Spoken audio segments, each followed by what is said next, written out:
दर्शकवृन्द नमस्कार। कार्यक्रम ब्युटी प्लसमा यहाँलाई स्वागत छ। कार्यक्रम ब्युटी प्लसमा हामी सुन्दरता र सौन्दर्यको विषयमा कुराकानी गर्ने गर्दछौँ। आज हामी टोखा नगरपालिका वडा नम्बर 8 स्थित जालपाचोक बानियाटार स्थित Kaira beauty care and training ओल्डमा आइपुगेका छौँ। पछिल्लो समय कोरोना भाइरसको महामारी कायम नै छ। यो समयमा निर्धक्क भएर कुनै पनि व्यवसायहरूले आफ्नो व्यवसाय सञ्चालन गर्न पाइरहेका छैनन्। यो प्रतिकूल अवस्था अनि प्रत्यक्ष रूपमा स्वास्थ्य र सुन्दरतासँग जोडिएको यो विषयमा पार्लर व्यवसायहरू अहिले कसरी सञ्चालित छन् र पार्लर व्यवसायहरूको अहिलेको समस्या चुनौतीहरू के कस्ता रहेका छन् भन्ने विषयमा कुराकानी गर्नको लागि आज हामी ब्युटिसियन तथा ट्रेनर कमला अधिकारीसँग कुराकानी गर्दैछौँ। आउनुहोस् हामी उहाँलाई कार्यक्रममा स्वागत गरौँ। नमस्कार, कार्यक्रममा यहाँलाई स्वागत छ। नमस्ते। अहिलेको दिनहरू तपाईँको कसरी बित्दैछ? अहिलेको दिनहरू यस्तै ट्रेनिङ गराउने, त्यसपछि सर्भिसहरू दिने र केही अहिले अलिकति फुर्सद भएको हुनाले अब केही कुराहरू सिक्ने, अझै पनि सिकाइ यस्तो प्रक्रिया हो, जीवनमा कहिले पनि सकिँदैन हैन। अब त्यो माथि पनि हामी ब्युटिसियनहरू नयाँ नयाँ कुराहरूसँग हामी अपडेट हुनैपर्छ। पार्लरलाई टिकाइराख्नको लागि नयाँ नयाँ कोर्सहरूसँग हैन, एउटा टेक्निक माइन्ड चाहिन्छ। त्यसको लागि नयाँ नयाँ कोर्सहरू आइरहेको हुन्छ र म पनि सिक्दै नै छु। हजुर, अनि लामो समयदेखि लकडाउनहरू भयो। यो लकडाउनको बिचमा तपाईँले आफ्नो व्यवसायलाई सञ्चालन गर्नुभयो कि बन्द गर्नुभयो? कस्तो कोरोना एकदमै उग्र रूप लिँदा चाहिँ हाम्रो पार्लरहरू बन्द नै थियो त्यति बेला हैन। अब हामीले पार्लर व्यवसाय बन्द नै गऱ्यौँ। स्टाफहरूलाई पनि हामीले छुट्टी नै दिएको थियौँ त्यति बेला। अनि सेलिङ आइटमहरू जस्तै होम केयर प्रोडक्टहरू जस्तै स्याम्पूहरू अनि स्किन सम्बन्धी प्रोडक्टहरू चाहिँ हामीले भित्रबाट त्यसरी कस्टमरहरूलाई हामीलाई सुविधा दिइरहेका थियौँ र सर्भिस चाहिँ हाम्रो बन्द नै थियो। पार्लर व्यवसायमा लाग्नुभएको कति समय भयो? यो व्यवसाय सुरु गर्नुभएको? यो व्यवसायमा म औपचारिक रूपमा लागेको चाहिँ 6 वर्ष भयो। पार्लर नै खोलेर आफ्नो जीवनलाई अगाडि बढाउँछु, जीविकालाई अलिकति अगाडि बढाउँछु भनेर कसरी सोच्नु भएको थियो? यो व्यवसाय सञ्चालन गर्नको लागि तपाईँ कोबाट इन्स्पायर हुनुभयो? यसमा मेरो एउटा रमाइलो कहानी छ। यसमा म सुरुमा यही क्षेत्रमा लाग्छु भनेर लागेको थिइनँ। बच्चाहरू बिस्तारै ठुलो हुने क्रममा उनीहरू स्कुल जाने, म चाहिँ दिनभरि घर बसिरहने। त्यो हुँदाखेरि मलाई अलिकति टाइम पास गर्न गाह्रो भइरह्यो कि घरमा बसिरहँदा। अनि त्यो हुँदाखेरि के भयो भने म यतिकै टाइम पासको लागि मैले त्यो ट्रेनिङहरू लिएँ कि टाइम पासको लागि मैले ट्रेनिङहरू लिएँ। अनि पछि गएर त्यही ट्रेनिङ लिने क्रममा नै के भयो भने एउटा ब्युटिसियन नेपालको अडिसनहरू खुल्ला छ अरे, नेपालभरिका ब्युटिसियनहरू प्रतिस्पर्धा गर्ने एउटा प्लेटफर्म छ अरे भन्ने त्यहाँनिर सर म्यामहरू त्यहाँनिर फर्म भर्नको लागि आउनुभयो। अनि त्यसपछि सुरुमा चाहिँ म डराएँ, अब यो फिल्ड कस्तो हो के हो, भर्खर मैले सुरुवात गरेछु। अनि मैले सुरुमा म त्यसमा पार्टिसिपेट नहुने निर्णय गरेँ। तर म्यामले के भन्नुभयो भने तिमी सक्छौ, तिमी पार्टिसिपेट गर यसमा भन्नुभयो। अनि पार्टिसिपेट गरेपछि मैले त्यहाँ हाम्रो 25 जना सिलेक्ट भयौँ पार्टिसिपेट गरेर। अनि 25 दिनकै क्लास हुन्थ्यो, हाम्रो कोर्स हुन्थ्यो।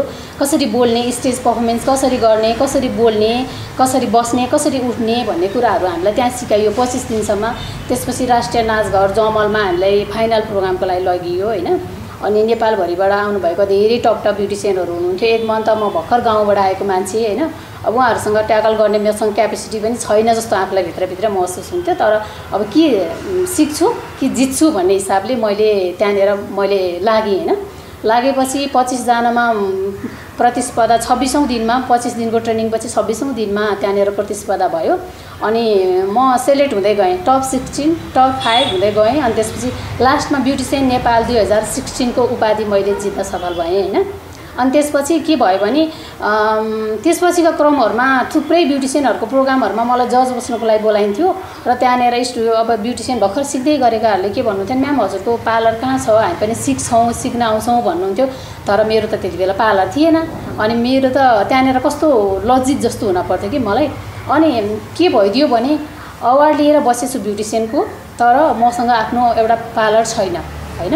किनकि मैले त त्यो पार्लर खोल्छु, सिक्छु, म आज यो अवस्थामा हुन्छु भनेर सिकेकै थिइनँ नि त। मेरो एउटा टाइम पासको शखको हिसाबले सिकेको थिएँ। तर आज आएर त्यो नै मेरो एउटा रोजीरोटीको, मेरो एउटा परिवार धान्ने होइन, मलाई आफूलाई खर्च गर्ने एउटा राम्रो एउटा माध्यम भइदियो। त्यसरी नै म यो क्षेत्रमा लागेको। धेरै दिदीबहिनीहरूलाई सुन्दर बनाइरहनु भएको छ, अझ बनाउँदै पनि हुनुहुन्छ, साथमा सिकाउँदै पनि हुनुहुन्छ। वास्तवमा सुन्दर भन्ने विषयलाई चाहिँ तपाईँले सुन्दरता र सुन्दर के हो जस्तो लाग्छ? कसरी हेर्नु भएको छ सौन्दर्यलाई? सुन्दर भनेको एउटा आफैमा एउटा महत्त्वपूर्ण चिज हो होइन। सुन्दर हुनुको लागि बाहिरी आवरण मात्रै सुन्दर भएर हुँदैन जस्तो लाग्छ मलाई। भित्री र बाहिरी रूपमा दुवै रूपमा सुन्दर हुनुपर्छ। भित्री रूपमा सुन्दर हुनुको लागि संस्कार, आचरण, शिष्टता हुनुपर्छ भने बाहिरी रूपमा पनि पक्कै पनि होइन सोह्र श्रृङ्गारले सुन्दरी हुनुपर्छ जस्तो लाग्छ मलाई। हजुर, यो व्यवसायमा नलाग्नु भएको भए त्यो समयमा तपाईँ के हुनुहुन्थ्यो होला? यो व्यवसाय नलागेको भए म लोकसेवाको तयारी गरिरहेको थिएँ। काठमाडौँ आएर लोकसेवा पढेर मलाई सरकारी जागिर खान मन थियो।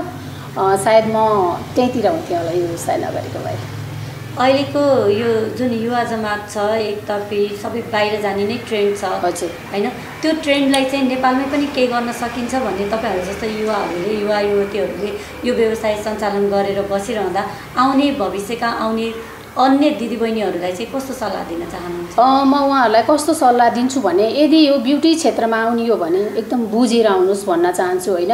आज धेरै नै दुःख लाग्छ, बहिनीहरूले 3 महिना 6 महिना ट्रेनिङ लिनुहुन्छ, पार्लर खोल्नलाई हतार हुन्छ उहाँलाई होइन। पार्लर खोल्न 5-7 लाख लगानी गरेर पार्लर खोल्नुहुन्छ, तर 3-4 महिना नबित्दै उहाँहरूको बिजनेस प्रब्लम अथवा विदेश जाने प्रब्लम अथवा विभिन्न आफ्नो प्रब्लमले के लेखेको हुन्छ पार्लर बिक्रीमा भनेर लेखिरहेको हुन्छ कि त्यो देख्दाखेरि कता चसक्क नराम्रो लाग्छ, नमिठो लाग्छ होइन। त्यो हुँदाखेरि यदि ब्युटी क्षेत्रमै आउने हो भने एकदमै धेरै बुझेर आउनुहोस् र यसलाई लामो समयसम्म निरन्तरता दिनुहोस्। एकदमै राम्रो छ यो फिल्ड भन्न चाहन्छु होइन। र विदेश पलायन हुने दाजुभाइ दिदीबहिनीहरूलाई पनि के भन्नु चाहन्छु भने यही क्षेत्रमा आउनुपर्छ भन्ने छैन। यो र यो जस्ता अरू विविध क्षेत्रहरू छन् कि हाम्रो नेपालमा। पढेर मात्रै पढ्नै पर्छ, मैले पढ्नै सकिनँ, पढ्नै पर्छ भन्ने छैन। पढाइको बावजुद पढ्न नसक्नेहरूलाई पनि विभिन्न अवसरहरू छ कि यहाँनिर होइन। तर गर्न सक्न पर्यो, त्यसको लागि निरन्तरता त चाहिन्छ नै। धेरै दिदीबहिनीहरूलाई सुन्दर बनाउनुहुन्छ, सुन्दरी बनाएर पठाउनुहुन्छ होइन। त्यो समयमा चाहिँ कस्तो फेसको लागि चाहिँ कस्तो किसिमको क्रिमहरू युज गर्न सजेस्ट गर्नुहुन्छ? अहिले चाहिँ कतिपय कस्तो देखिन्छ भने जसले हामीलाई सुन्दर बनाइरहनु भएको हुन्छ उहाँहरूको फेस हेर्ने हो भने आफैमा फेस चाहिँ अलिकति चमकता हुँदैन होइन। अनि उहाँहरूले नै हामीलाई फेरि सजेस्ट गरिरहनु भएको हुन्छ। त्यस्ता कुराहरूले चाहिँ कस्टमरहरूलाई कस्तो इफेक्ट पारेको हुन्छ? एकदमै इफेक्ट पार्छ त्यस्ता कुराहरूले होइन। हो, ब्युटिसियनहरूको स्किनमा प्रब्लम हुन्छ, त्यो कुरा म पनि केही हदसम्म मान्छु होइन। तर उहाँहरूको अब आफ्नो इन्टरनल प्रब्लम विभिन्न प्रब्लमले हुनसक्छ।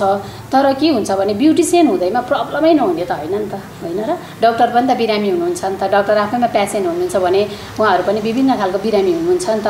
तर के हुन्छ भने हाम्रो यहाँनिर हामी विभिन्न केमिकलहरूसँग दिनदिनै हामी फेस गरिरहेको हुन्छौँ। तिनीहरूले गर्दाखेरि त्यो केमिकलको रागले गर्दा हाम्रो स्किन, हाम्रो बडी, हाम्रो अलिकति तिनीहरूमा हाम्रो एकदमै इफेक्ट पारिरहेको हुन्छ। ती कारणले पनि ब्युटिसियनहरूको स्किनमा अलिकति प्रब्लम आएको होला।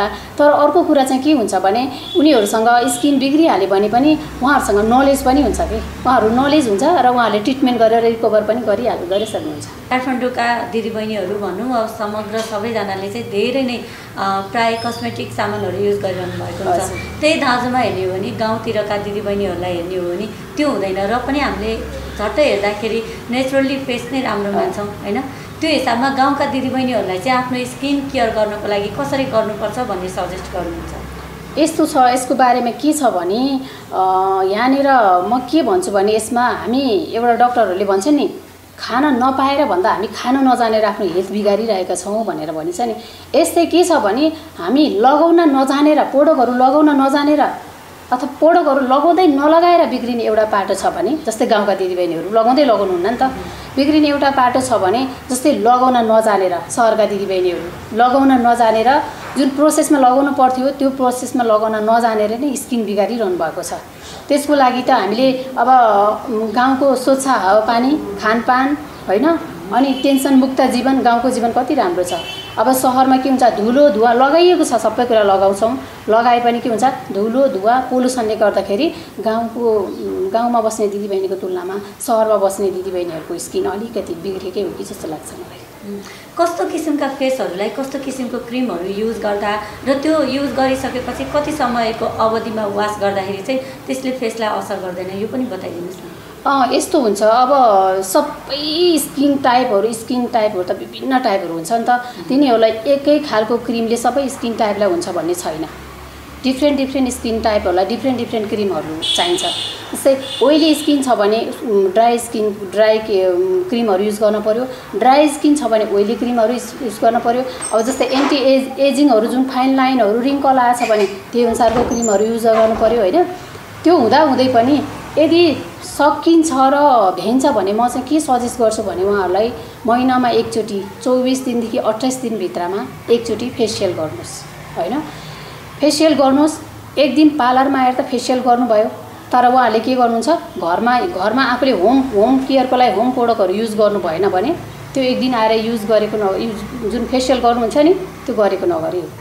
उहाँहरूले घरमा पनि CTMPN भन्ने एउटा 5वटा शब्दको एउटा वर्ड छ, त्यसलाई उहाँहरूले एकदमै फलो गरेर CTMPN के भन्नु होला, क्लिन्जिङ, अनि त्यसपछि T भनेको टोनर, M भनेको मोइस्चराइजर, P भनेको सन प्रोटेक्सन र N भनेको नर्सिङ। यसरी हामीले यो एभ्री मर्निङ र एभ्री इभिनिङ यसरी हामीले फलो गऱ्यौँ भने के हुन्छ त पक्कै पनि स्किन राम्रो हुन्छ। र प्रशस्त पानी पिउनुहोस्। अनि सनस्क्रिन भनेको स्किनको लागि एकदमै महत्त्वपूर्ण कुरा हो र सनस्क्रिन चाहिँ कहिले पनि आज घाम लागेको छैन म सनस्क्रिन लाउँछु त्यो होइन, किनभने हामी भित्रै बस्दा पनि घामको रेहरूले हामीलाई असर गरिरहेको हुन्छ।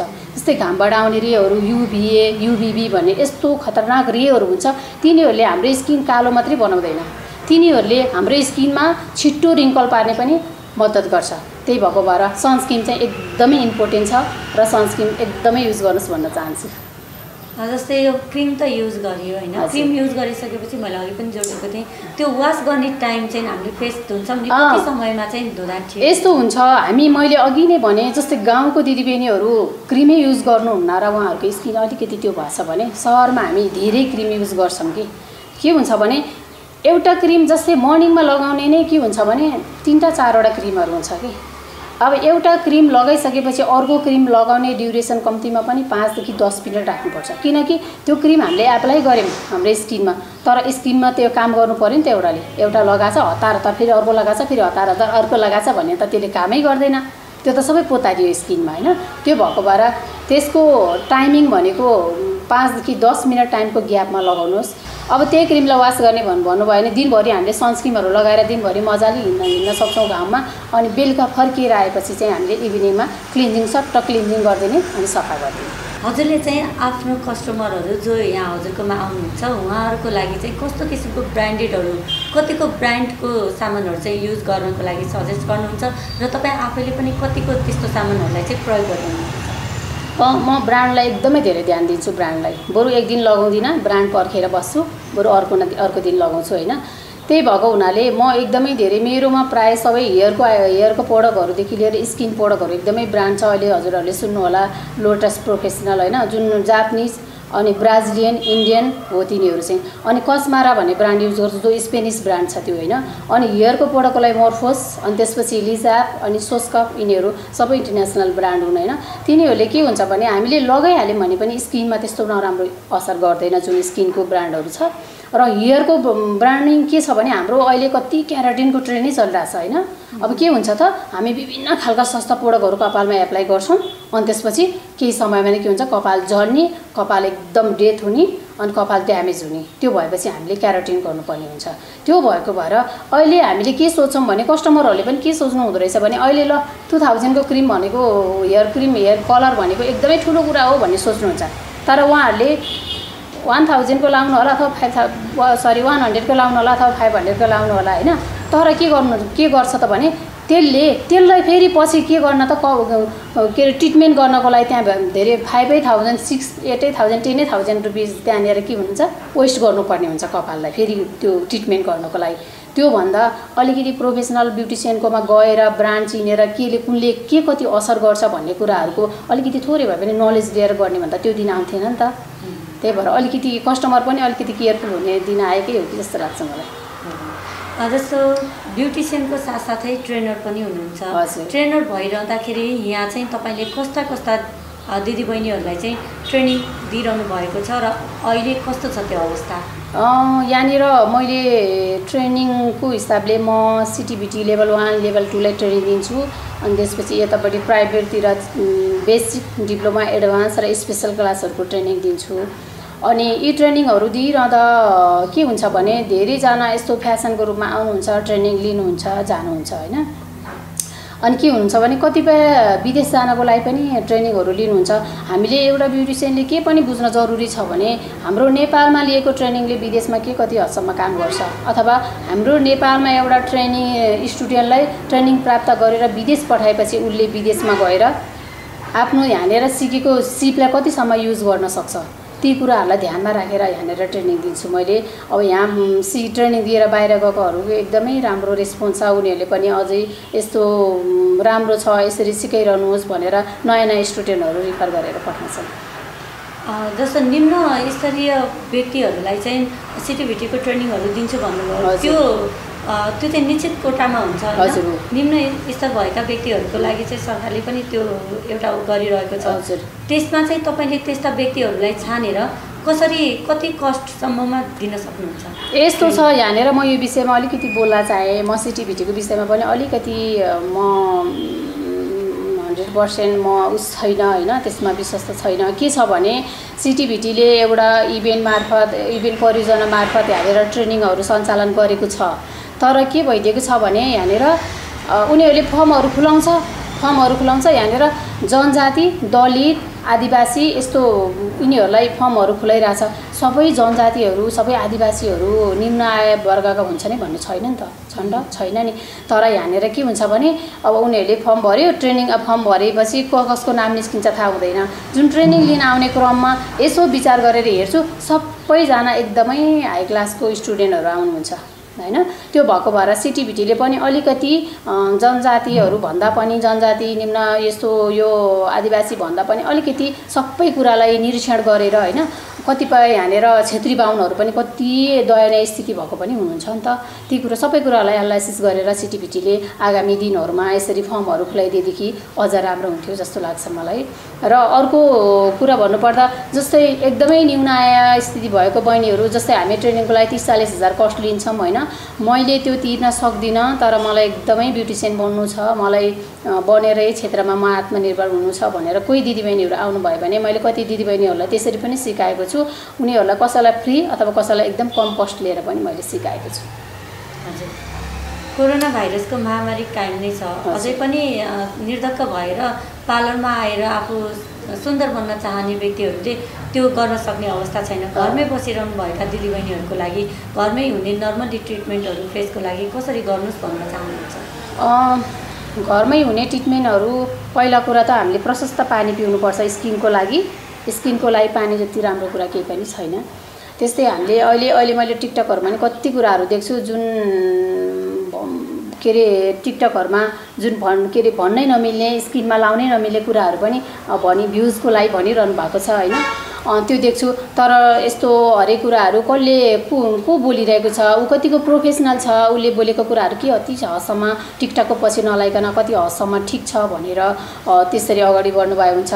अनि पानीको साथसाथै उहाँले होम केयरको लागि जस्तै आलुलाई पखालेर आलुलाई कोरेर अनि एकछिन राखेर आलुबाट जमेको रसहरू लगाउन सक्नुहुन्छ। जस्तै मेवाहरूको रस अनि क्युकम्बरको रस, यी यस्ता धेरै कुराहरू हाम्रो जुन किचनबाटै हामीलाई स्किनमा लगाउन मिल्ने प्रोडक्टहरू छन्। र हाम्रो होम केयरमा त्यसरी नै हामीले पार्लरै आएर गर्न नसक्ने दिदीबहिनीहरूलाई घरमा भएको चिजहरूबाट पनि युज गरेर धेरै कुराहरू गर्न सकिन्छ। जस्तै हामीले फिर्किटी लगाउन सकिन्छ स्किनमा, जस्तै आइस क्युबहरू बनाएर लगाउन सकिन्छ। विभिन्न कुराहरू छन् यसमा पनि। समग्र यो व्यवसाय सञ्चालन गरेर बसिरहनु भएका दिदीबहिनीहरू जति पनि हुनुहुन्छ, उहाँहरूको साझा समस्या तथा चुनौतीहरू के कस्तो देख्नु भएको छ तपाईँले आफूले सञ्चालन गरिरहँदाखेरि? अहिले एकदमै धेरै यो क्षेत्रमा एकदमै धेरै चुनौती र समस्या छ। लकडाउन र कोरोनाले गर्दाखेरि होइन देशभरि ब्युटिसियनहरू एकदम हतोत्साहित हुनुभएको छ। अझै पनि हामीलाई सरकारले यतिसम्म गरेको छ कि सम्पूर्ण व्यवसायहरूलाई खोल्न दिएको छ। हाम्रो ब्युटिसियन दिदीबहिनीहरूलाई ब्युटी पार्लर सञ्चालन गर्नको लागि अझै पनि स्वीकृति दिएको छैन सरकारले होइन। त्यो देख्दाखेरि हामीलाई कस्तो लाग्छ भने एकदम नमजा लाग्छ।